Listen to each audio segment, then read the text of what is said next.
Well, a Mattoon resident has gone to great lengths to sift through the rich history of this community and its role in the Civil War. His research has become the Mattoon History Center in the basement of the Mattoon Public Library, and it's amazing. I take you inside for just a glimpse of what you'll find there. Take a look.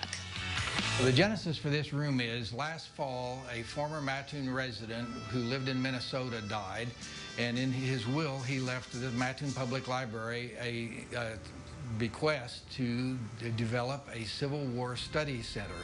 And we found out in talking to his family that he had just been a lifelong Civil War aficionado and traveled to the battlefields every summer, and he just loved the Civil War, and he wanted to see some place established here in Mattoon that kind of built on that legacy. So that was the genesis for this addition to our local history center.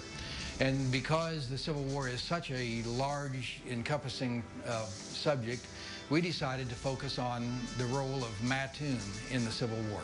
So everything in this room directly relates to Mattoon and the citizens of Mattoon and what developed in the Civil War that was based right here in Mattoon. The main focus is for the citizens of Mattoon to find out how important this city was in the Civil War. Mattoon was founded when the two major railroads coming through Illinois met. The Illinois Central Railroad was coming south from Chicago to Cairo, and the Indianapolis and St. Louis was going west from Terre Haute. So they crossed right here at Mattoon, which is what formed the town. So during the Civil War, Mattoon was a major rail center, and because of that, that's why we had all the soldiers were here. At any given time, there were over 1,000 Union troops in Mattoon at any given time. Mattoon had 2 hospitals that cared for wounded soldiers. Thousands and thousands of Confederate prisoners of war passed through Mattoon on their way to the prisoner of war camps up by Chicago. Mattoon had a huge federal corral where horses were purchased here for the use of the Army and the Quartermaster Corps. So there were just the railroads really contributed a lot. When the war started, Mattoon had 1,500 population, and by the end of the war, the population had almost tripled. And most of that growth was due to the industry and the businesses and all of the associated things that came along with servicing the Army by way of the railroad. So initially, there were 5 regiments that were raised in Mattoon at what's now called the Grant Ellipse. It's out on the northeast section of town. And that was where a recruiting center was started to muster in troops. And U.S. Grant's first assignment when he came back into the Illinois Volunteer Army at the beginning of the Civil War was to come to Mattoon and swear in the 7th Congressional District Regiment, which was raised right here in Mattoon. So that's a large part of our focus. But Mattoon had a very significant role to play with the Union Army in the Civil War. And I think that's something that people will be amazed to find out. For example, there were three colonels from Mattoon all became generals during the Civil War. People don't know that. But the other thing that I think in a broader context is with the Grant Ellipse that we have here, which is, you know, the memorialization of where Grant was, we hope, and I hope, that this will become a place where people from all over the state that are interested in the Civil War will come and see our research.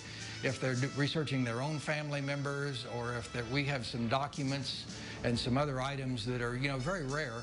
And I think it will add to the whole context of what we've done here with this History Center. So one of the things that we've done is we've been able to catalog over 1,200 men from Mattoon and the immediate area that served in different regiments during the Civil War. And so we've got them all listed, snapshots of all of the regiments and short histories of the regiments that men from Mattoon served in. The things that we really focused on early on is, because we're a library, is our collections coordinator worked with me to really focus on acquiring books that lined up with the stories that are on these walls. So the books in these bookcases all relate directly to the stories on the walls. Everything in the entire History Center has been funded by patron donations and support from our wonderful members of the community. One of the things that we're really hoping is people come down here, they'll see some of the stuff we have, and they'll say, hey, I've got my great-grandfather's diary from, you know, when he was in the battle. Would you like to have it? We're hoping to fill the rest of these cases with items that patrons and visitors are willing to contribute or loan to us when they see what we're doing here. I'm here every day during the week from 9 to 3 as a general rule. I'm always willing to stay later, and I'm always willing to make appointments, to, especially groups. Our goal is to maybe find some people that would volunteer to be here on weekend hours just to have the center open. This has been going on since really last September, October, and the biggest bulk of it was just doing the research. 5 or 6 hours a day, 5 days a week. From a motivation point of view, I guess, I think it's just plain old Midwestern work ethic. I mean, I was in the same career for 47 years and, you know, applied myself to that. And then when I retired, I wasn't happy just not having anything to do. So I wanted to find a project and a passion, and here it is.